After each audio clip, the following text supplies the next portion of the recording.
Power of silence. दोस्तों, आज हम इसी टॉपिक पे बात करने वाले हैं। आज के इस टॉपिक में ना सिर्फ हम ये जानेंगे कि वो ऐसी कौन सी 5 सिचुएशंस हैं जहाँ पे हमारा चुप रहना बहुत ज़रूरी है, बल्कि हम ये भी जानेंगे कि किस तरह पावर ऑफ साइलेंस का इस्तेमाल करते हुए कुछ लोग एक महान व्यक्तित्व के रूप में सामने आए।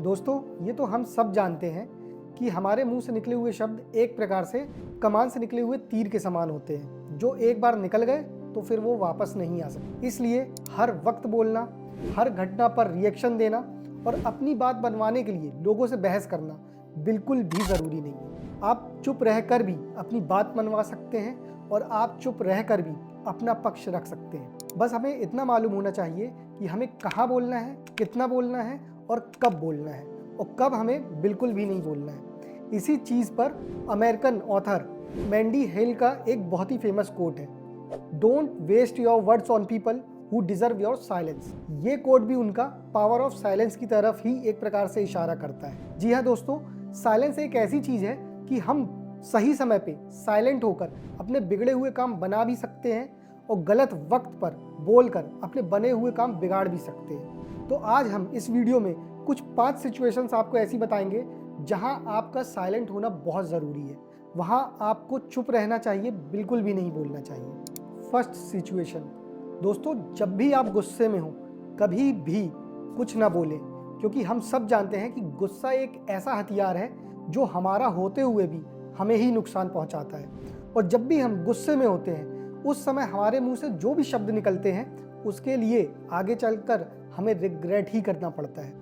दरअसल गुस्सा तो आपने देखा होगा कि हमेशा एक बहुत कम समय के लिए आता है, लेकिन उस समय बोले हुए शब्द का इम्पैक्ट बहुत लंबे समय तक देखने को मिलता है। ऐसा बहुत बार देखा गया है कि गुस्से में सालों पुरानी दोस्ती एक झटके में टूट जाती है और वर्षों पुराने रिश्ते भी तुरंत बिगड़ जाते हैं। इसलिए ठीक तो यही होगा कि जब भी गुस्सा आए तो आप शांत रहें, जिससे आप अपने इमोशंस पे बहुत आसानी से कंट्रोल पा सकें। दूसरी सिचुएशन ये कि बिना तथ्य के कभी भी ना बोलें, क्योंकि बिना तथ्य के बोलने वाले लोग समाज में हंसी का पात्र बन जाते हैं और उन्हें कोई भी सीरियसली नहीं लेता और अक्सर उन्हें एम्बेरसमेंट का सामना करना पड़ता है। क्योंकि दोस्तों, ये बात तो हम सब ही जानते हैं कि कोई भी बात तभी असरदार होती है जब उसमें किसी प्रकार का तथ्य हो, वजन हो, क्योंकि तथ्यहीन बात हमें सिर्फ हंसी और मजाक का पात्र ही बना सकती है। और मुझे नहीं लगता है कि समाज में कोई मजाक का पात्र बनना चाहेगा।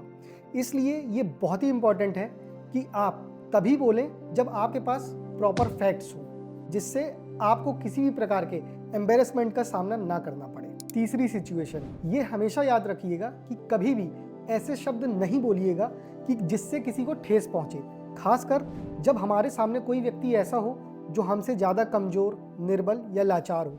क्योंकि किसी भी कमज़ोर व्यक्ति से कठोरतापूर्वक बोलना महानता नहीं है, बल्कि उससे मीठे शब्द बोलना और बहुत हम्बल तरीके से उससे बात करना, इसमें महानता है। और वैसे भी इस चीज़ में आचार्य चाणक्य ने कहा है, आप किसी की भी वर्तमान दशा और स्थिति को देखकर उसके भविष्य को नहीं बता सकते। हो सकता है कि आज जो आपसे पद प्रतिष्ठा में कम हो, वो कल आपसे कहीं ज़्यादा ऊपर हो। और यहाँ पे संत कबीर भी बोलते हैं कि ऐसी वाणी बोलिए कि मन का आपा खोए, औरन को शीतल करे और आपा शीतल होए। फोर्थ सिचुएशन, दोस्तों ध्यान रखिएगा, ये पॉइंट बहुत इंपॉर्टेंट है, इसे बहुत ध्यान से सुनिएगा। हम सबको कभी ना कभी लाइफ में इस चीज़ को फेस करना पड़ता है। जब भी आपके जीवन में चारों तरफ से आपको क्रिटिसिज्म झेलना पड़े, उस समय बिल्कुल शांत रहिएगा, कुछ भी मत बोलिएगा। और इस पॉइंट को एक्सप्लेन करने के लिए मैं आपको भारतीय टीम के स्टार बैट्समैन विराट कोहली का एग्जांपल देना चाहूँगा। दोस्तों, याद करिए वो दौर जब Virat Kohli as a batsman लगातार फेल हो रहे थे और उनके बल्ले से कोई भी मैच विनिंग पारी नहीं निकल रही थी, और तो और शतक लगाए भी उन्हें 3 साल से ज़्यादा हो गया था। लेकिन इन सब के बावजूद कभी भी उन्होंने गलत शब्द मीडिया के सामने नहीं कहे। वो चाहे तो अपना फ्रस्ट्रेशन ईजिली जाहिर कर सकते रहे, लेकिन यहाँ पर उन्होंने पावर ऑफ साइलेंस को चुना और फिर शानदार कमबैक किया। विराट कोहली ने यहाँ पे अपनी परफॉर्मेंस के द्वारा सारे क्रिटिक्स का मुंह बंद कर दिया। और आप खुद सोच के देखिए, अगर वो अपना टाइम और एनर्जी एक एक कर लोगों को समझाने में लगाते तो क्या वो इस तरह एक शानदार कमबैक कर पाते।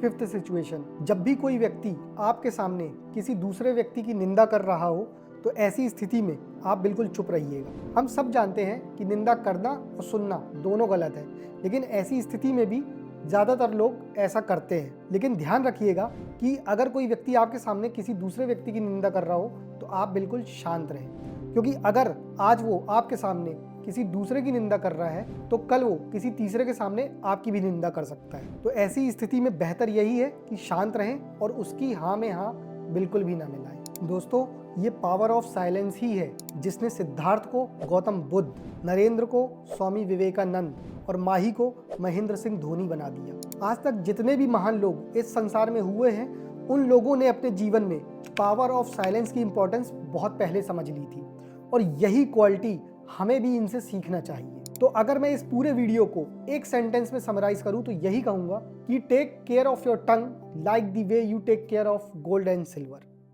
धन्यवाद।